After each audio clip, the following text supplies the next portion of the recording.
This Week in Startups is brought to you by LinkedIn. A business is only as strong as its people, and every hire matters.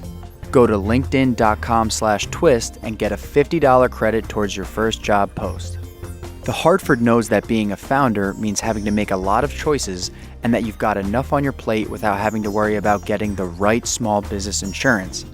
That's why they provide specialized products and insurance solutions that can be tailored to meet your needs. Find out more by visiting thehartford.com/twist today. And NetSuite by Oracle, the business management software that handles every aspect of your business in an easy-to-use cloud platform. Get NetSuite's free guide, 7 key strategies to grow your profits, when you go to netsuite.com/twist. Upcoming launch events. Get your free founder pass or purchase a VIP ticket for Launch Scale in San Francisco, October 7th and 8th at launchscale.net/tickets. Apply for the next Launch Accelerator cohort. Applications are due October 14th. Learn more and apply at launchaccelerator.co. Hey everybody, welcome to another episode of This Week in Startups. We're here live at Neighborly. Thank you to my live studio audience. And we're doing office hours. Office hours is a very simple idea. Just like a professor might meet with people who are in their class and who are having struggles or challenges, and they might workshop or just debate their biggest problem, I decided to take that format and do it inside of our accelerator, the Launch Accelerator, where we work with 7 companies over 12 weeks to help them raise millions of dollars and grow their business, hopefully doubling or tripling their revenue. We decided to make this a public-facing forum where we're inviting anybody from the public to apply to office hours and to share with me their biggest struggle. And I will give them candid feedback, as candid as I can. Sometimes too candid, people say. It gets a little uncomfortable. But if you can face the biggest problem in your startup or your own personal development or in your life or with your extended family, whatever it happens to be, boy, is it a huge unlock in my experience. If you solve the biggest, most acute problem in your business, things tend to flow very easily from there going forward. What young founders, or sometimes hopeful founders, do is they work on things that are going well and they ignore the things not going well, and then those chickens come home to roost, the company goes out of business, everybody loses their money, and it's a disaster. First up, and he's agreed to complete and utter candidness, is J-Lo. Jean-Loïck is your name. Yeah, right. Your friends call you J-Lo. Yeah. Because of the stunning similarity you have to J-Lo. Exactly. It's uncanny, I can tell you that. For the listeners, this Frenchman looks like J-Lo. So tell me, what is your company? So our company is Serendipia Life, and we are building a global network of co-living and co-working spaces in city centers. Great. Serendipia is the name of the company, Serendipia, Serendipia. Right. And you're French? Belgian, okay. And you're doing co-living, co-working houses for entrepreneurs and digital nomads. You don't own these homes, you rent them. We're renting them. And then you allow people to live there. And your business model is to take the margin between what you can rent a house for, a co-living space. Typically, I'm guessing a 5 or 6 bedroom, a big one? Or yeah, exactly. For the moment, it has been 2, 4, and 5 bedrooms in San Francisco. Perfect. So you get a 4 or 5 bedroom home here, which will rent for approximately $1,500 a bedroom, I'm guessing? $1,300 per bed, but then we put 2 to 4 beds per bedroom. Okay. So you put 2 to 4 beds, and people live like in a dorm, or in a bunk room, or in a hostel. Yeah, pretty much. And then people are allowed to live in city centers. Why did you start this business, briefly? Well, I was solving my own problem. I was an entrepreneur. I was coming in San Francisco to chase my dreams. I had a tech startup, and then the co-living is what solved my problem of being able to live here, have an office, and a network. Great. And that's the best business I do right now. Awesome. So entrepreneurs are pretty clever, and if San Francisco is $3,500 for a 1-bedroom apartment or $4,500 for a 2-bedroom, they're going to come up with interesting ideas like this co-living or living like you're in a dorm. What's the biggest challenge that you're facing? So right now, I mean, we have a lot of traction with people who want to open our like concept in other cities or even more here. But the main challenge is how we can finance our growth. because it's a hybrid between tech startup and real estate, and we can finance it as a tech startup, as we work, with loans, or... So you want to figure out a way to scale, and you can't raise money. In your mind, you think you're a tech startup, but in the mind of people who are investing, we're looking at it going, you're servicing tech people, but this is a classic real estate play, not a technology play. And so I think we just have to level set here and say, if you were to ask 10 investors, is this a technology company or is it a real estate company? I believe 9 or 10 out of 10 would say it's a real estate company. You believe it's a tech company. You would be wrong in this instance, that it's a tech company. You're servicing people who are technologists, you're operating in Silicon Valley, but renting raw space, finishing it, refining it, and then renting it again is real estate. The only way this would be perceived as a tech company is if you were a marketplace. In other words, you didn't have the homes, you just aggregated a bunch of rooms and bunks like Airbnb does, and you were asset light. You're asset heavy now. So in the industry, we say asset heavy, asset light. Asset heavy would be Neighborly. Neighborly rents the space, and then they hope to rent it for $94 an hour to other people. And they're using technology to do marketing. They're using technology to acquire customers and maybe an app. But it has, in this case, maybe people would say it's 70% real estate, 30%. WeWork, big debate, is it technology, is it real estate? And so most people will put it into real estate. Real estate is not a bad business. It's a great business to be in. It just is different, and you need a different set of investors. So the reason you're not clearing market is because you haven't proven that it is a technology business. The other reason, and I'll be super candid with you right now, is people who are investors tend to be a little bit older. They might be Gen X or boomers, baby boomers. They're going to be 35 to 65 years old, but probably leaning more towards the 45, like I am, 48, or in their 50s or 60s. They look at this and it's so disconnected from their reality that they don't understand why it's important, because they probably can't remember going to a city and saying, God, I wish I didn't have to live in Brooklyn, I could live in Manhattan. I wish I didn't have to live in Walnut Creek, I wanted to live inside San Francisco. So they're kind of disconnected from it. I think this is the type of business that you should find alternative funding sources for. And here's the interesting play for you. You should let people know that they have to pay 3 months of rent in advance to secure a spot. Now that seems like, well, wait a second, these people, it's so affordable, but you could do it like a Kickstarter. We're going to launch this new space when we have 3 of the 5 people available. And you target 4 or 5 locations, then you try to coordinate supply and demand, and you do it that way. Yeah. And you're going to have enough margin in here that you're going to be able to recover from breakage.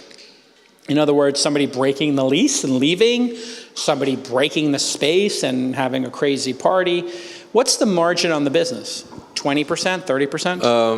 30%, about 30% on average. Yeah, so this is really slim margins. Nothing can go wrong, right? So if one person out of every 3 or 4 were to break their lease, which is going to happen with younger people, right? They're going to just leave. You're not going to be able to chase them because you're going to be chasing, trying to get blood from a stone. It's not going to work. So it's a challenging business. I think it's a fine business for you to do. What I would encourage you is to think about, is there a software layer or a marketplace where you can build a true technology business where maybe you said to people who own buildings, we're going to create software for managing this, or we're going to create a marketplace to manage the supply and demand of this in a more interesting, scalable way.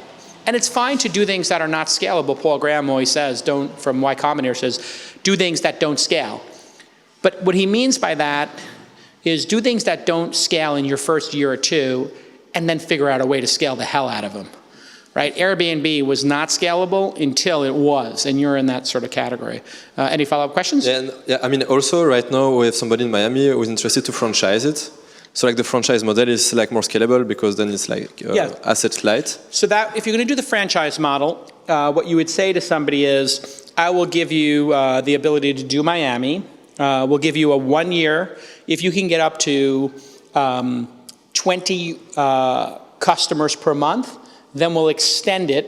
And then if you get to 40, we'll extend it another year. So you could say, make it performance-based, and then you say, we'll create the software, we'll help you with the down payment, and then we'll split that 30% with you, where you get 70%, and like the App Store, we get 30%.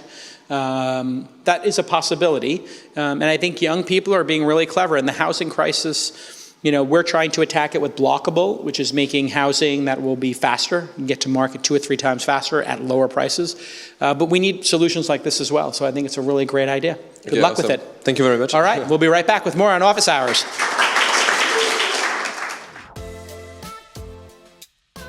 Hiring isn't about putting a want ad in a newspaper anymore, posting to some fugazi job board and waiting to see what knuckleheads apply. No. You need serious talent, right? You're growing your business. You need to reach the right candidates, the people who are going to fit in with your team and be A players, right? Well, where are you going to find the A players? You know where to find them. It's LinkedIn, of course. Members of LinkedIn are there to make connections. They love to go learn. And they like to grow as professionals and discover new job opportunities. Maybe they're not looking for a job, but they'll opportunistically take a little perusky, maybe find something interesting, and that interesting company might be yours.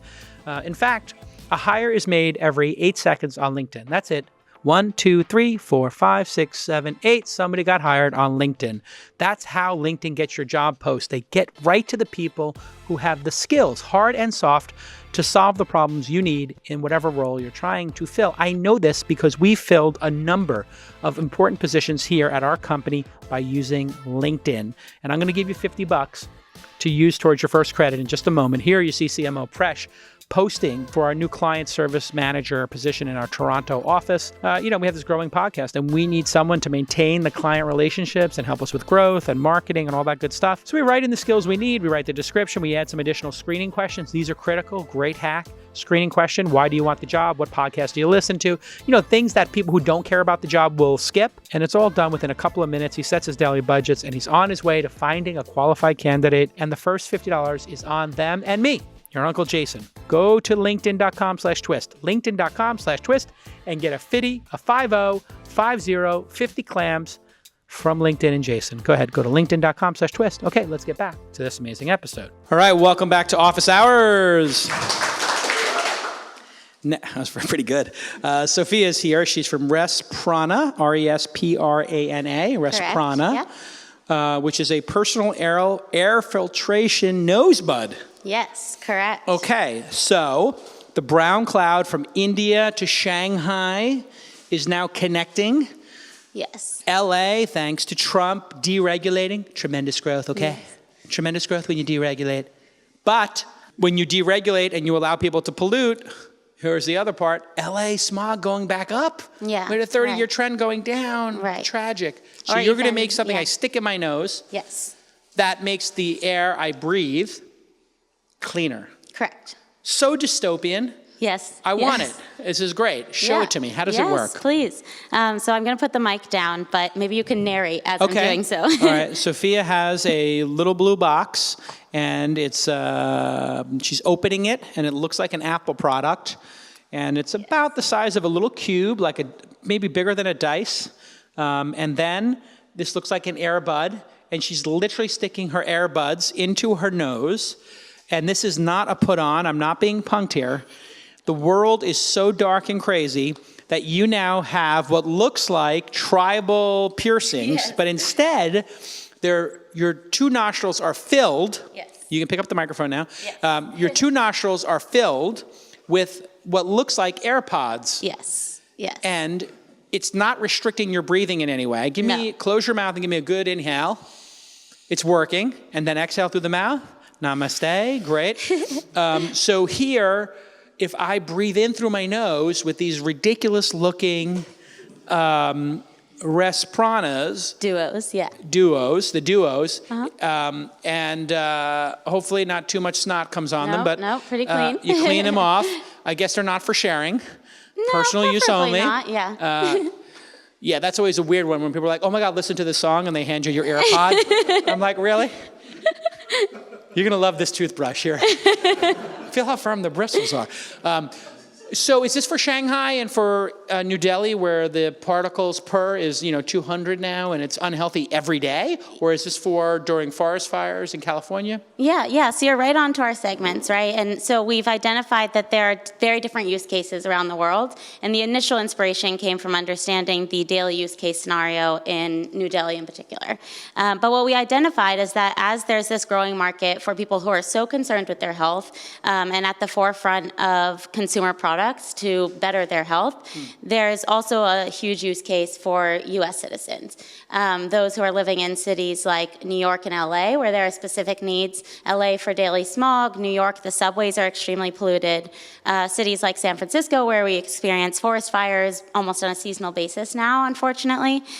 So there's the initial target market that we're aiming at is for those U.S. consumers who are using it on a regular basis during certain seasons and also traveling abroad frequently.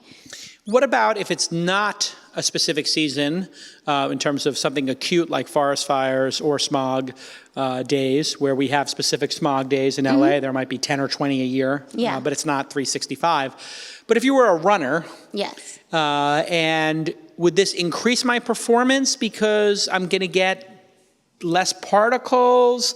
Is there some other use case for optimization for the Tim Ferriss crowd that is trying to optimize their life? definitely. And maybe make better decisions because you're getting more oxygen or less pollutants? Yes, entirely. And so we are really aimed at that initial market. Myself, I'm an ultra runner, and so I often am running in not necessarily polluted environments, but very dusty environments. I also have asthma and very bad allergies, so obviously I'm needy, and I needed a product that would protect me while I'm traveling around the world in polluted areas, but also on 50-mile runs when there's a dust storm. So you do a 50-mile run. Yes. I've done 11 New York City marathons. I've never done a 50-mile run. I felt like I was going to die. If you add them together, Coming then it's into more. Central Park, how long does it take you on average to run 50 miles? About 12 hours. 12 hours, Yeah. 50 miles. Wow. So Yeah. you're doing 15-minute miles. Yeah. So you start out running or Yeah. jogging. Yeah, and liberal term, yeah. So you're running, then jogging, and then Yeah. briskly walking at times. Right, with like 13,000 elevation gain, so. What? Yeah, How many times have you done this? just twice. Yeah, next one's coming up. Wow. What was the first one like? At what point did you hit the wall? My first one was in Mount Hood, and Where's Mount Hood again? Is that Seattle, Portland? yeah, Seattle. outside Portland. Outside Portland, got it. And I guess I hit the wall around mile 30, which had been my longest run to date before that. Wow. And we were going through 6 miles of snow, so it was tough.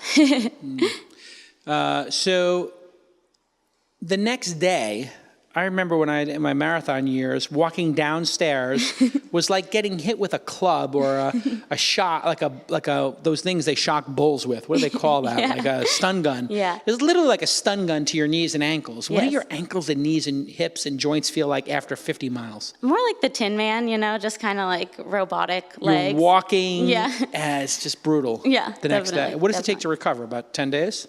About 5, probably 4 to 5. Yeah. 4 or 5 days you can run again. Yes. Yeah. Got it. So you wear these while running. Does it slow down your air intake at all? No, in fact, what's interesting is that it's made me more conscious of my breathing, and so this is in part the inspiration for the name as well, which Resprana is a combination of the words respire and prana, which means life breath in Sanskrit.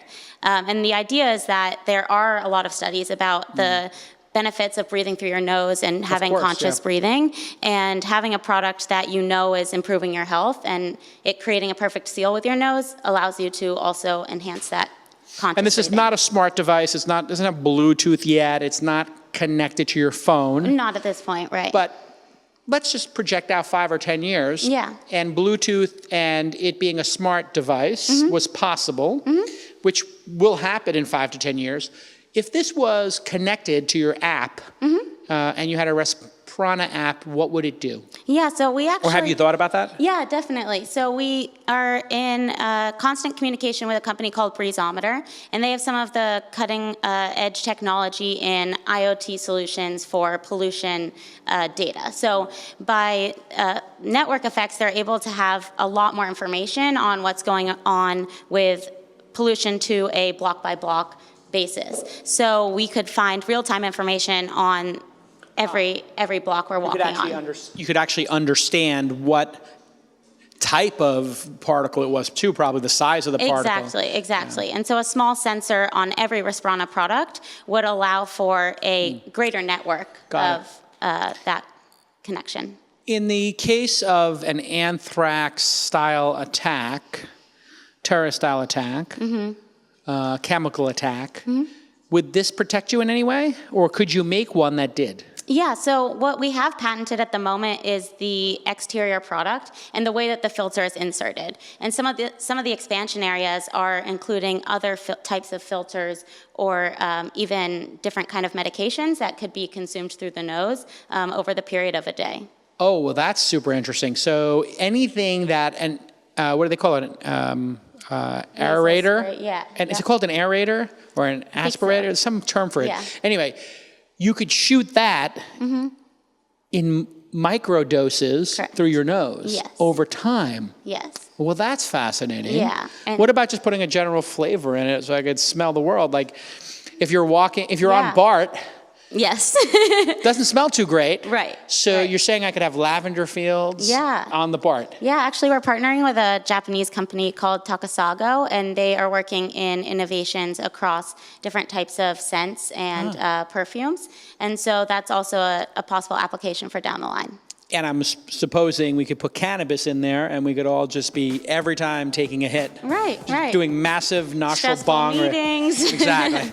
Well, I always say you're onto something when people, after you've explained the basic product, have 20 ideas, and those 20 ideas I'm sure match up with yours. I didn't tell you anything in terms of my idea set that you didn't already know, I'm assuming. Right. As a founder, you got to make a lot of choices. That's your whole life, is making choices, picking who your customers are, hiring new employees. Well, here's a choice that you no longer have to worry about. That is getting insurance. You need your insurance, and every company needs different levels of protection. Well, how are you going to figure that out? How are you going to make that choice? Well, the easiest way to make that choice is The Hartford.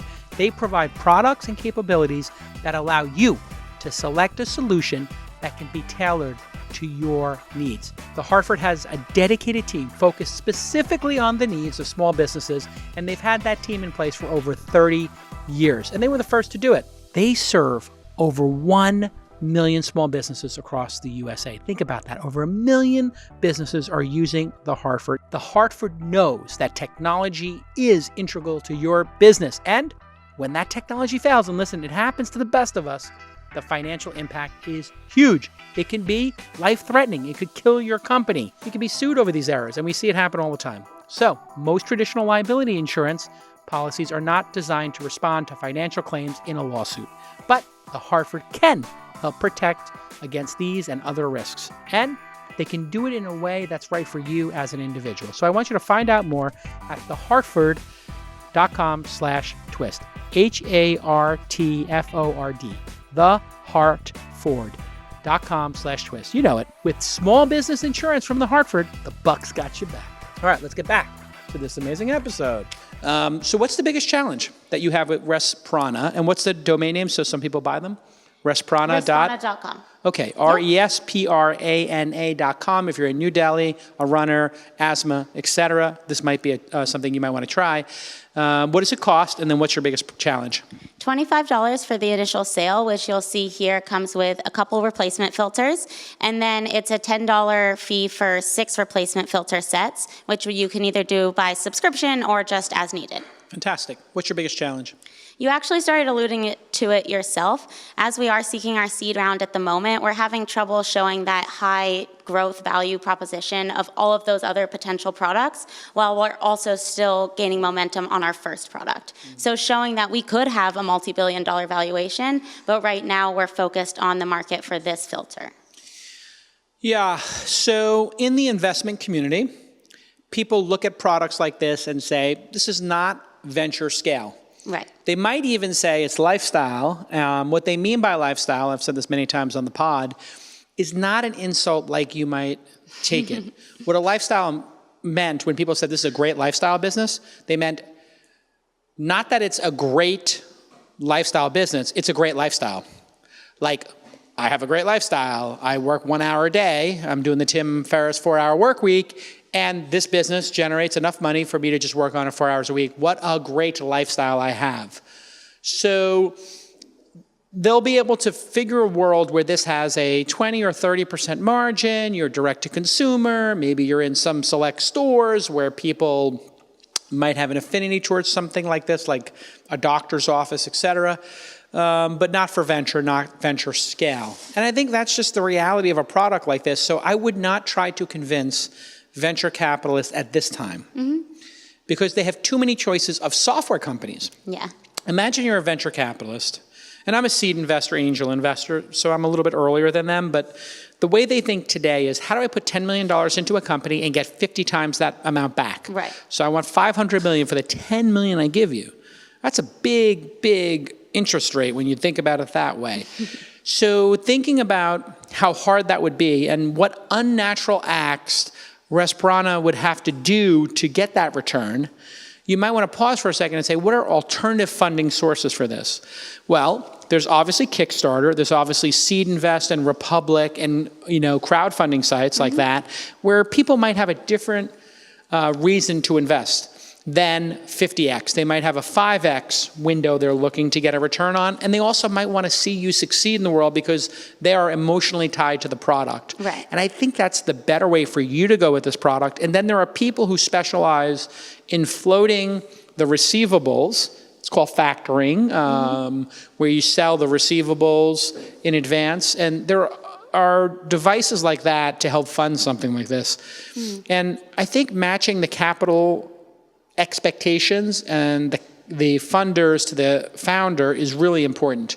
The reason you're probably feeling frustrated has nothing to do with what consumers think of your product. It's that you aspire to have venture capitalists for some reason, probably good reason. You think you can build $1 billion business, and they think you can build a $10 million business. And that's that gap. If you really do aspire to have them, you're in the product category in which you have to prove it. You don't get the benefit of software or marketplaces where people say, oh, it's a software or marketplace. If it does work out, it's got a killer margin. They're going to look at this and go, if it does work out, it's going to get knocked off, by the intellectual property stealing Chinese industrial complex where you're probably building these things to begin with. So the factory where you're building these in China, if this becomes successful, will knock it off and put their name on it with some other person, right? Like, that's the reward you get for giving them your but we're going to beat China, okay? We're going to beat them, all right? I am the chosen one. All right, that's the third and final Trump impersonation today. And you might also want to give yourself the luxury of not going too fast on the startup. And this is from somebody who likes high-growth startups. Because I think the world has to catch up to this, and the technology has to catch up to it a bit. You might want to think about this like you think about your marathon. 4 miles an hour. As opposed to what we do in here in Silicon Valley, which is like, let's try to sprint a marathon. Yeah. Which is why so many startups fail here. It's because we're demanding people go at the pace of a sprinter. We want you to do a 5-minute mile, and we want you to run a marathon. And it's like, there's like a small cohort of people who can do that, and most of them are from Ethiopia. Like, there's literally like a group of people who, specifically have this nailed, and it's a very small sliver of people who can actually pull it off. And in this case, it's really not about you, so the analogy kind of breaks. But it's more about the market. The market is going to be slow. It's a weird thing to put this in your nose. You're going to have to convince people to do it. They're going to go, oh, I'm going to get snot on it. Ugh. And so you're going to need to have that time and need to have somebody with asthma say this changed their life. And I think going after asthma users who need it all the time. So we talked a little bit earlier in today's program with another company about the beachhead you pick. And New Delhi is a great beachhead, and asthma is a great, and pollen sufferers. So being able to have that little, cube that looks literally like, maybe 2 dice stacked on top of each other from craps, to be able to have that in your pocket as an asthma sufferer or a pollen sufferer, and you're out at a picnic and not have to take a drug to get relief, like what do they take? Benadryl or something? Claritin, yeah. Claritin, to not have to take that stuff in just 1 out of 3 or 4 cases would be the big unlock. So my hope for you is you nail 1 or 2 customer segments, and then you have a repeatable sales process that's profitable on Instagram, which is great for D2C. Are you doing Instagram ads yet? Yeah. And it's working? Yeah. $60 to acquire a customer? Paying customer? 50. Yeah, Okay. not too terrible. Yeah. I can almost guess it at this point. I see so many startups doing it, and we're just started doing it for our syndicate, where we're like, hey, if you want to learn about angel investing, come to a seminar and join the syndicate if you're accredited, and we can get people for $3 to $12, and then maybe 1 out of every 10 becomes a syndicate member. It means $120 for us to acquire a member of the syndicate. We just did it as a test, but it was an interesting test to run. So nail that and go slower. Forget about the venture capitalists. Give yourself the luxury of their nose making you say, I don't want them anyway. I want to delight the customers and get them to pay for this at a very high margin. Make it higher margin. I think for an asthma sufferer, $25 is so cheap. I would sell it at $199 for a 2-year supply.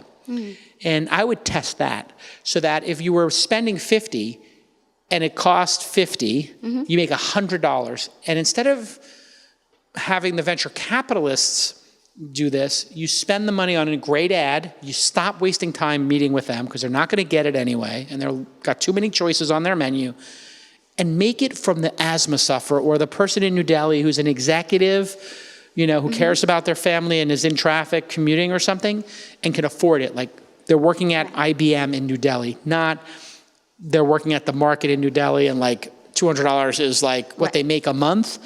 $200 for somebody who makes that in 3 hours, or they're an attorney, they make it in 15 minutes. Go after those high-end customers and work your way down. It's way too cheap for the value it provides, which is an extra year of your life, an extra 5 years of your life in those cities. Right. People in those cities, these studies? Yes. What are they losing on average in terms of their lifespan in New Delhi and in Beijing? It's more like 15 years, yeah. We're going to be sitting here in another 30 years, and people in New Delhi, people in Shanghai, Beijing, are going to be having asthma and lung cancer at a rate higher than smokers, and it's going to cause civil unrest, is my prediction, if it's not addressed. So congratulations on the product. It is truly impressive, and I wish you great success with it. Where are you based? I'm here. Some of my team's in New York, so I'm kind of bi-coastal. Okay. I like it a lot. I'd like to invite you to come to our accelerator and just audit it so you can learn. Yeah. And if you come for a week or 2 or 3, just sit in there and let's talk about it afterwards and see if you pick up on some things. Because we had 1 or 2 companies that are doing consumer products. One of them was called Panty Prop. It's now called Ruby. And they make like a period kit for your first period for girls, and then bathing suits that you can use if you don't want to insert a tampon and if you're on your cycle, and they're printing money. And we invested in this company, and nobody would invest in it. And we were like, D2C, the margins on this are incredible, and they're making such a large amount of money. We need to take this chance. And boy, has it paid off for us. This is going to be it could be a unicorn, and we're going to have been the bold investors who didn't get squeamish during the presentation about tampons and menstrual cycles, which a lot of VCs who I presented it to were like, Jason, okay, making me sit through a half-hour discussion of menstrual cycles, okay. Fortune favors the bold in this regard. And so I think if you can make it high margin like they did, and I'll introduce you to the founder, Crystal. She is very special. She's from Brooklyn, which makes her awesome and special in my book, because all the good people are from Brooklyn. I was born there too. But I want to put you in touch with Crystal from Ruby, previously Panty Prop, and I think she can teach you a couple things. And let's see if we can get this high margin and then maybe make a go of it. I wish you continued success, Sophia. All right, we'll be right back with more.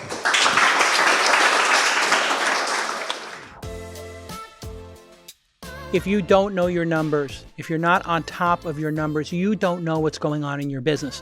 It's just a hodgepodge of a bunch of disparate systems, accounting, inventory, sales. You don't have any ground truth. You don't know what's going on with your business. It's a big, giant, inefficient mess. We know this is true. And you know what? If you don't know your numbers, that's going to hurt your bottom line. You're not going to be able to do forecasting.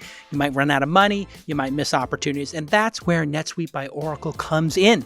It's the business management software that helps you handle every single aspect of your growing business in one easy-to-use cloud platform. NetSuite gives you visibility and control so that you can grow. And it will help you save time and money and remove all those crazy headaches that you're dealing with now.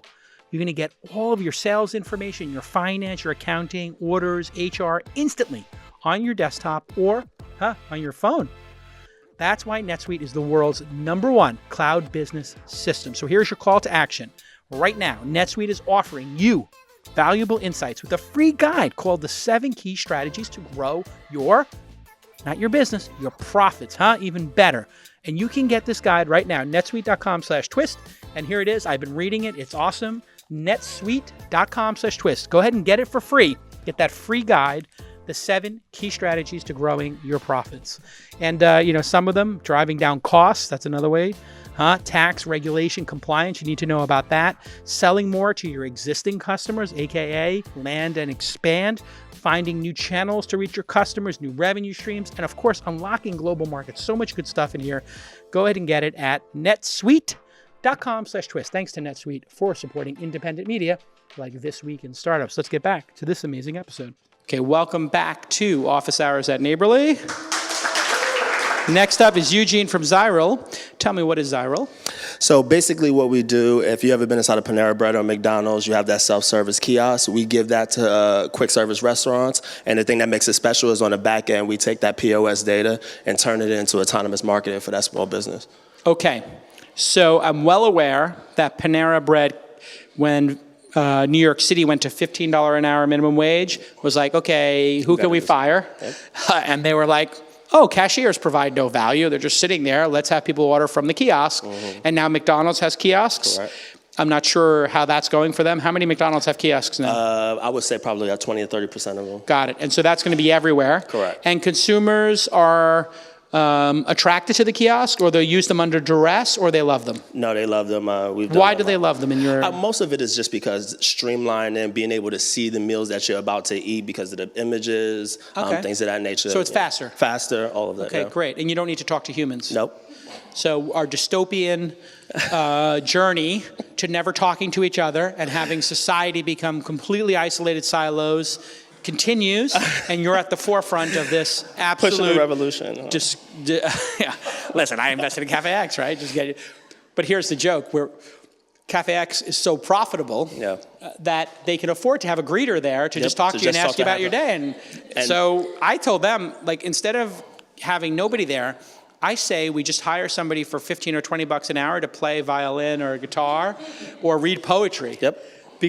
And then that would be like really an amazing world we'd live in if we just took the money from people pressing buttons and said, but if you play folk music or read poetry. And we've already got customers who are already doing that, having their customers do that. But now, aren't there bigger companies than yours doing these kiosks, and you're doing the back-end system to do a data analysis of that data? So are you agnostic to which system they use, or you want to sell them the system and do the data? So we, at this current time, we're a little bit of both. Yeah. So we can go alongside of another POS center if they want to have, like, Square or someone else at that cashier, and have the ZYRL kiosk on the back end. Or if the person just wants to do ZYRL kiosk on 100%, which we have customers who've done that, we've been able to do both. What do you charge them for your kiosk system at ZYRL? ZYRL.com?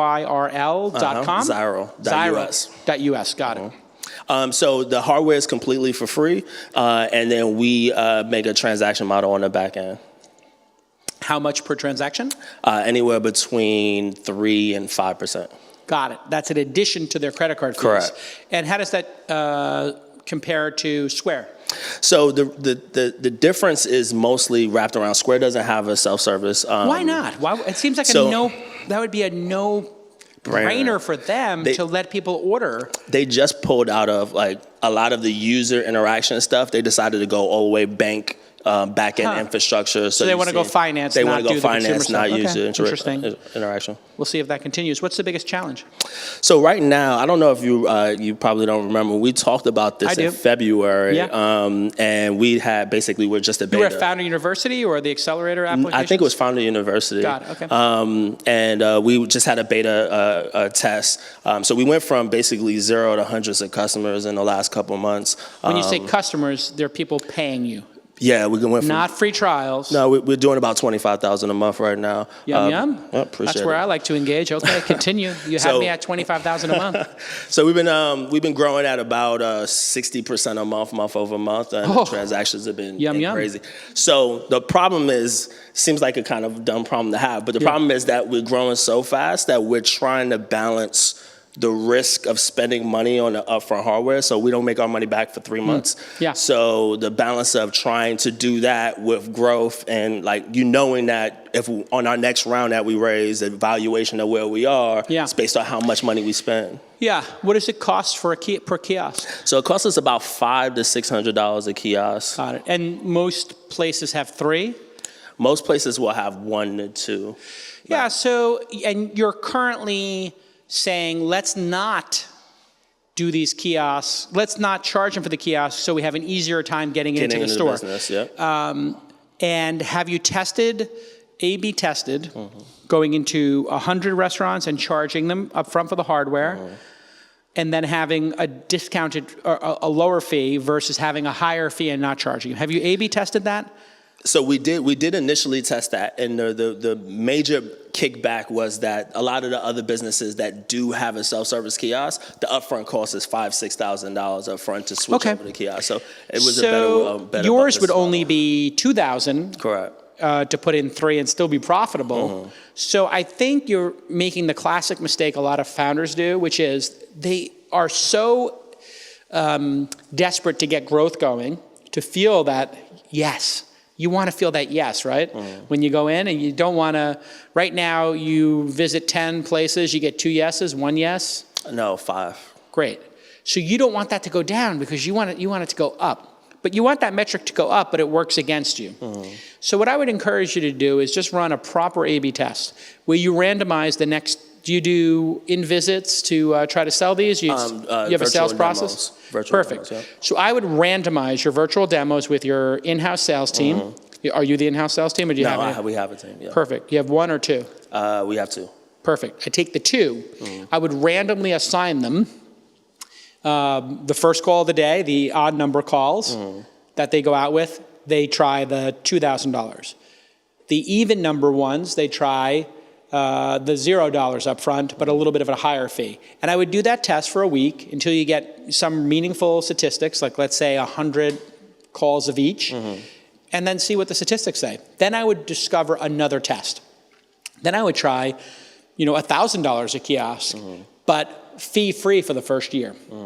And then I would start taking that data and be able to, when you go talk to venture capitalists and seed investors and say, we A/B tested this, then we did a second test where we took, overwhelmingly people took choice B, then we created choices C and D, and we offered them B, C, and D, and we eliminated choice A.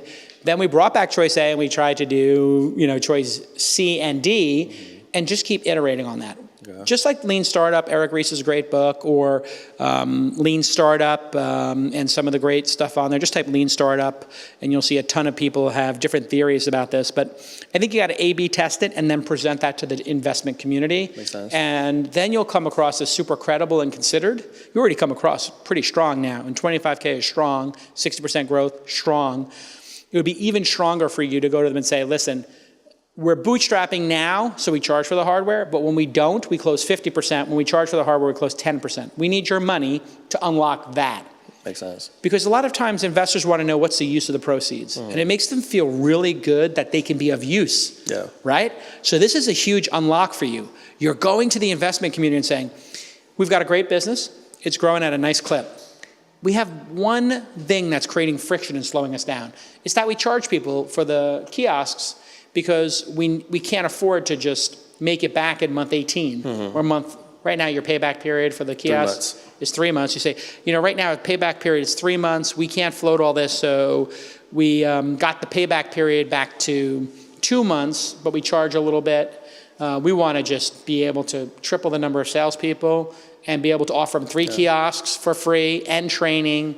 And we want to put a big giant LED on the wall, which costs $600 to mount or $1,000 to buy a mount that shows the order that's next and shows the menu up there and has, the ability for us to close deals even better. Yeah. Because you could do that too, right? Yeah. Like the Cafe X spot, when you order, it shows who's next at the time, just like United Airlines does, or some of these airlines do with who's on the wait list.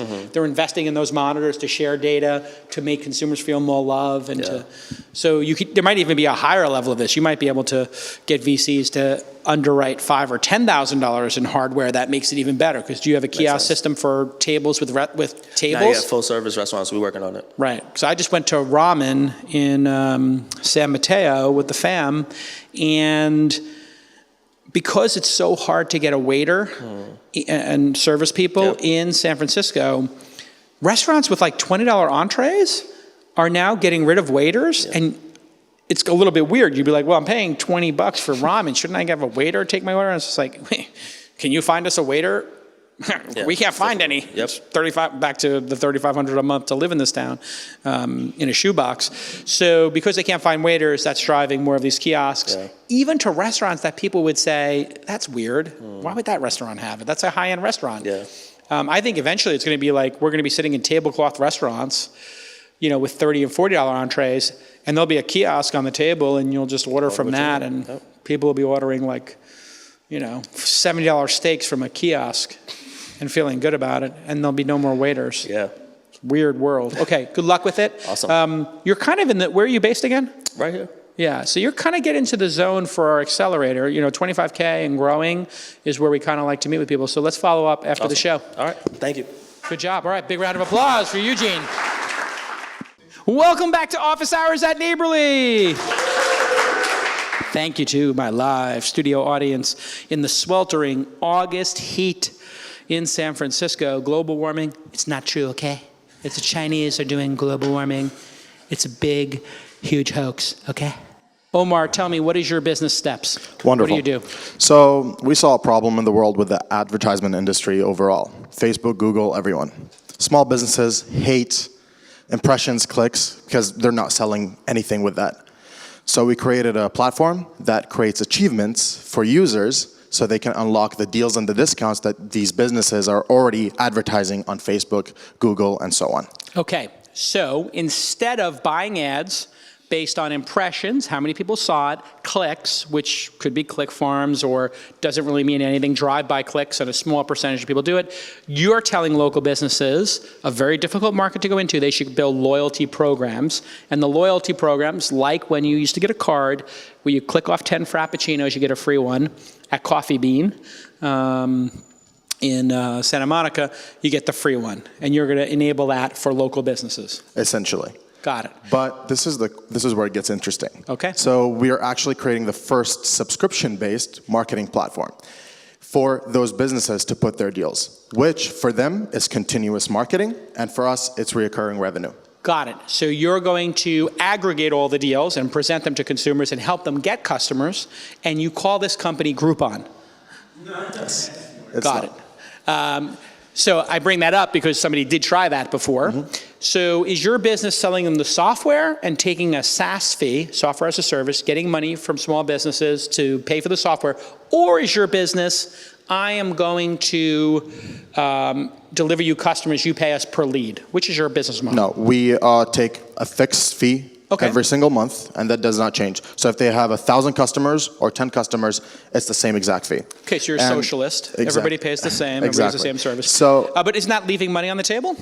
If I'm like a cafe with, that does 5,000 a month, and then somebody else has got a cheesecake factory that does, 500,000 a month, why should we pay the same? So we will actually be addressing that within the next 6 months. Okay. By adding a payment system into the app itself that allows the users to not only redeem the deal, but also purchase the product, and then we will be making a fee off of that purchase.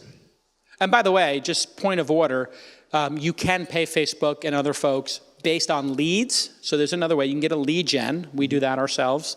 And you can pay them for in-store visits, and they actually are closing the loop on that. So I think always be careful when you're pitching to an investor who hears every pitch, right? You hear, how many startup pitches did you take in the last month? 0. You're not an investor, right? Like you sat with an investor pitching you 0 times in the last month? I've heard some startups ask me questions because I've already been in this for 10 months, but I haven't invested in companies. Right. So when you're dealing with an investor, remember they're going to have an asymmetrical advantage over you in that they've met your competitors and they've heard their pitch, and they've gone 90 slides. So you got to make sure that if you tell us something, it jives with our reality, as opposed to here where you're saying lead gen doesn't exist and clicks and impressions. Framing it that way for somebody who knows that Facebook does other methods and Instagram does other and Google does other, it kind of just starts you off with okay, that's not correct. So make sure it's correct when pitching an investor. And the way you can do that is if you find an investor who's candid like me, they'll help you with that. And that's one of the things we work on our accelerator. What's your biggest challenge right now with Steps? The name of the company is Steps? Yes. So the app itself is called Stepso. And Stepso. So with an O. STEPSO. Stepso. Yes. Yeah. Okay. So the point system is actually created by people walking around and then engaging on the platform. So when you're sending messages to people, when you're walking around, all these points are building up, and then you unlock the deals and the discounts that we have on the app from the stores using those points. Okay, so you're watching my pedometer on my phone, and then if I do more steps, I get more points. So you're tying my fitness level or my walking level, because if I was swimming, you wouldn't have that, to the rewards I unlock. Why? Why? Because every single day, people walk an average of 8,000 steps a day. The average person. From work, especially in San Francisco. Got it. So instead of us showing, let's say Starbucks, you get $1 off your coffee from 1 to 4, and putting it on an ad, we're actually allowing them saying, if you walk from your office to Starbucks, that's 300 steps, you get $1 off your coffee. And that's the idea. Got it. So you're trying to promote fitness and health in order to unlock people drinking 800-calorie beverages. Exactly. Okay, no irony there. So that limits, so the benefit of that is people who are health conscious might be attracted to this behavioral mechanism, and then the downside to that is you might exclude people who don't want to do steps, they rather do CrossFit or whatever, elliptical, and the other one is I guess there could be gamification, but I'm guessing the people who are giving the discounts don't care if they take it or they cheat and put it. You've seen these videos of the cradle in China? So there's a cradle you can put your phone in China that moves it back and forth and emulates steps. So they actually made a device so you can put your phone in it and pretend that you walk 10,000 miles because some companies are tying health outcomes to steps and movement, as opposed to the most important thing, which is, I think, BMI. Putting that aside, what's your biggest challenge today? So our biggest challenge is we're growing really well. We're running around on scooters around the city, signing up new businesses every single day. And what does it cost to sign up? $0, right? $0. Got it. Okay, so don't give yourself too much credit for that, but okay, keep going. So the real big problem that we have is how do we change consumer behavior from looking at advertisements into understanding that you have reached this deal or discount and you deserve this versus you just seeing an advertisement that pops in your face. How do we change that consumer behavior to make them really understand that this is beneficial for them and they earned it? Yeah, great question. So the good news for you, and it's a double-edged sword, is that you don't have to convince local businesses to do deals. A certain percentage of them are all in. They understand loyalty, they understand deals.